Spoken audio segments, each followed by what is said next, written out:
दिल्ली की जनता का मूड क्या है आपको दिखा रहे हैं न्यूज 24 और आइजोम्स का सर्वे। अब ये जानना मुश्किल है कि नरेंद्र मोदी की रामलीला मैदान की रैली के बाद दिल्ली में बीजेपी मजबूत होगी या नहीं, लेकिन एक बात तो तय है कि नरेंद्र मोदी के चुनावी आगाज के बाद दिल्ली की सियासी हवा गर्मा गई है। आम आदमी पार्टी के साथ बीजेपी की कैसी टक्कर है ये हमारे सर्वे के नतीजों से भी साफ है। देखिए, 2 हफ्ते के दौरान न्यूज 24 आइजोन्स की ओपिनियन पोल से एक बात साफ है, दिल्ली का चुनाव बीजेपी बनाम आम आदमी पार्टी के बीच हो रहा है। इस हफ्ते जब ओपिनियन पोल में दिल्ली के लोगों से सवाल पूछा गया कि इस चुनाव में आप किसे वोट करेंगे, आम आदमी पार्टी को वोट देने की बात 41% लोगों ने कही। 47% वोटरों ने कहा कि वो बीजेपी को वोट देंगे। वहीं 8% कांग्रेस और 4% लोगों ने दूसरी पार्टियों को वोट देने की बात कही। ये आंकड़ा बहुत खास है क्योंकि इससे पता चलता है कि दिल्ली का महाभारत आम आदमी पार्टी और बीजेपी के बीच सिमटता जा रहा है। इसे पिछले हफ्ते के सर्वे के आंकड़े साफ करते हैं। पिछले हफ्ते 32% लोगों ने आम आदमी पार्टी को वोट देने की बात कही थी, जो इस हफ्ते 9% बढ़ गई। पिछले हफ्ते 40% लोगों ने बीजेपी के पक्ष में मतदान की इच्छा जताई थी, जो 7% बढ़कर 47 के आंकड़े पर पहुंच गई। कांग्रेस का वोट सिकुड़ा और अन्य का भी। पिछले हफ्ते 10% लोगों ने कांग्रेस को पसंद किया, जो 2% कम हो गया, तो अन्य पार्टियों के वोट में इस हफ्ते भारी कमी आई। पिछले हफ्ते 18% लोग अन्य पार्टियों के पक्ष में थे, जबकि इस बार सिर्फ 4%, यानी अन्य का वोट बीजेपी और आम आदमी पार्टी में बढ़ गया। ज्यादा फायदा केजरीवाल को हुआ। Bureau report, news 24। तो एक बात साफ है, जो बात हम चर्चा में ला भी रहे थे, अब ये टक्कर बीजेपी और आम आदमी पार्टी के बीच है। इजाफा दोनों के वोट शेयर में होता दिख रहा है। हमारे 3 जनवरी के नतीजों से अगर हम कंपैरिजन भी करते हैं, लेकिन आरती जी ये बात तो आप भी मानेंगी, आपको ज्यादा फायदा हो रहा है 9% का, आपको 7% का फायदा है। उसका कारण है, देखिए भारतीय जनता पार्टी ने अपना कैंपेन अब शुरू किया है, लेकिन उसके साथ ही साथ मैंने तो आपको 64%। आप सुस्ता रहे थे क्या? नहीं, हम सुस्ता नहीं रहे थे। कैंपेन लॉन्च करने की बात कर रही हूँ। आप कांग्रेस ने हमसे भी बाद में किया है, उसमें सुस्ताने की बात नहीं है। अपनी नहीं, मैं इसलिए पूछा, आपने नुक्कड़ सभाएं की, वो चल नहीं पाई। केजरीवाल की जनसभाएं चल रही हैं। बिल्कुल नहीं चल रही जी। हाँ, बिल्कुल 7-7 दिन अनाउंस करते हैं, एन मौके पे सिर्फ एक प्रोजेक्टर आके लग जाता है, वहाँ पे 50-50 लोग होते हैं। मैं आपको वो भी दिखा देती हूँ। ऐसी बात नहीं है, एक साइड मत देखिए, मैं आपको तभी आप देखिए, मैंने 64% बोले थे, आपने 65% बोले। दिल्ली की जनता स्थिर सरकार चाहती है, वो पूर्ण बहुमत वाली सरकार चाहती है, वो एक प्रामाणिकता वाली सरकार चाहती है, ईमानदार, जो कि 7-8 महीने में देश की जनता से कनेक्ट कर पाई, ऐसी केंद्र सरकार। और जैसे कहा है कि हम मोदी जी का चेहरा लेके चल रहे हैं, जैसे महाराष्ट्र में, हरियाणा में, झारखंड में, जम्मू कश्मीर में लेके चले। हमारे लिए कमल निशान और मोदी जी। वहां से केजरीवाल बिल्कुल ठीक है, हम केजरीवाल के बिल्कुल, आज सही बात है कि कांग्रेस की प्रासंगिकता नहीं रह गई है, वो प्रासंगिक नहीं है, और आम आदमी पार्टी है। कांग्रेस वाला सवाल भी मैं पूछूंगा, लेकिन अलका लांबा, क्या आप ये बात कंसीड करेंगी? आप चाहे कैचअप कर रहे हो, लेकिन अभी भी फासला 6% का, 6% का फासला बहुत बड़ा अंतर होता है। ये बीजेपी एक लैंडस्लाइड की तरफ जाती दिख रही है। क्या इस बात को एक्सेप्ट करेंगी आप? संदीप जी, बिल्कुल नहीं। एक हफ्ते में आपने दिखाया है कि बीजेपी का 9% और आम आदमी पार्टी का 7% वोट बढ़ा है। अब 9% में कितनों ने जोर लगाया पिछले एक हफ्ते में? एक प्रधानमंत्री, 7 मुख्यमंत्री, 9% आपका बढ़ा है, उल्टा हो गया। इनके नहीं, अलका, मैं करेक्ट करना चाहूंगा, ताकत लगा दी। अलका, करेक्ट करना चाहूंगा, 9% इजाफा आपका हुआ है, बीजेपी का 7%।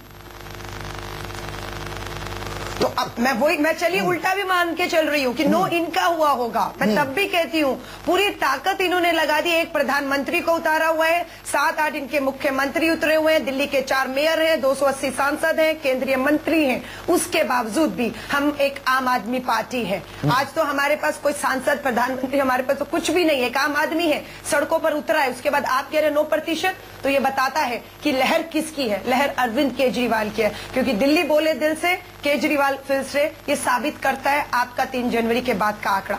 मुझे कुछ नहीं कहना, आरती जी ठीक कह रही है, महंगाई बिल्कुल नहीं है, ये बिल्कुल लोगों को एक धोखा सा हो रहा है। महंगाई तो है ही नहीं, बिजली के दाम भी बिल्कुल 50% इन्होंने कहा था कम कर दिए। ये लोग 50% कहा था, बीजेपी के लिए पता नहीं झूठ आप किस तरीके से बोलते हैं। हमने 50% कभी भी नहीं कहा। 50% आपका आंकड़ा था, प्रधानमंत्री ने आज 30% हमारा था। लाल किले से आपने महंगाई की बात की, मैंने नहीं कहा महंगाई नहीं है, मैंने कहा महंगाई रामलीला मैदान पे महिला सुरक्षा पे जनता इसमें सारे जरूर है, बता रही है वो मोदी को। चलिए एक और सवाल ले लेते हैं, नहीं तो ये तू में थोड़ा वक्त जाया हो जाएगा। दिल्ली चुनाव में एकमात्र अरविंद केजरीवाल ही मुख्यमंत्री के चेहरे के तौर पर हैं, ये भी हकीकत है। ना मुख्यमंत्री के लिए बीजेपी का कोई चेहरा है और ना ही कांग्रेस का, और इस अकेली लड़ाई में अरविंद केजरीवाल कहां खड़े हैं और पिछले हफ्ते के सर्वे के मुकाबले उन्हें कितना नफा नुकसान हुआ, इस पर भी एक नजर। न दिल्ली चुनाव में बीजेपी के पास कोई चेहरा है, न कांग्रेस के पास। लिहाजा बतौर मुख्यमंत्री दिल्ली वालों की पसंद कौन है, इस सवाल का जवाब अरविंद केजरीवाल में मिलता है। न्यूज 24 और आइजोम्स के ओपिनियन पोल में जब इस हफ्ते दिल्ली के वोटरों से सवाल पूछा गया कि आपकी पसंद का मुख्यमंत्री कौन है, 56% लोगों ने अरविंद केजरीवाल को अपनी पहली पसंद बताया। बीजेपी नेता और केंद्रीय मंत्री हर्षवर्धन के पक्ष में 31% लोग थे। तो कांग्रेस का सबसे बड़ा चेहरा आज भी शीला दीक्षित ही है, क्योंकि 7% लोग उन्हें मुख्यमंत्री की कुर्सी पर देखना चाहते हैं। स्मृति ईरानी के पक्ष में 4% और जगदीश मुखी के पक्ष में 2% लोग हैं। मुख्यमंत्री के चेहरे के तौर पर किसकी चमक बढ़ी और किसकी घटी, ये जानना भी जरूरी है। पिछले हफ्ते केजरीवाल 62% के पसंद थे, लेकिन इस हफ्ते के आंकड़ों में 6% की कमी आई है। हर्षवर्धन के ग्राफ में 7% की छलांग है, जो 24 से बढ़कर 31 हो गया है। सवाल है कि क्या हर्षवर्धन दिल्ली में बीजेपी के मुख्यमंत्री होंगे? इस सवाल का काफी जवाब रामलीला मैदान में तलाशा गया, लेकिन हर्षवर्धन हजारों की भीड़ में गुम थे। रामलीला मैदान में नरेंद्र मोदी ने कई नेताओं का नाम लिया, लेकिन उसमें हर्षवर्धन का नाम गायब था। बहरहाल दिल्ली में बीजेपी का जो चेहरा हो, कांग्रेस का चेहरा शीला दीक्षित है। पिछले हफ्ते से शीला दीक्षित के ग्राफ में 5% की कमी आई है। 12 के आंकड़े से वो 7% लोगों की पसंद बन गई हैं। वहीं जनता की नजर में स्मृति ईरानी और जगदीश मुखी के आंकड़ों में सुधार हुआ है, लेकिन इन्हें महत्वपूर्ण नहीं कहा जा सकता।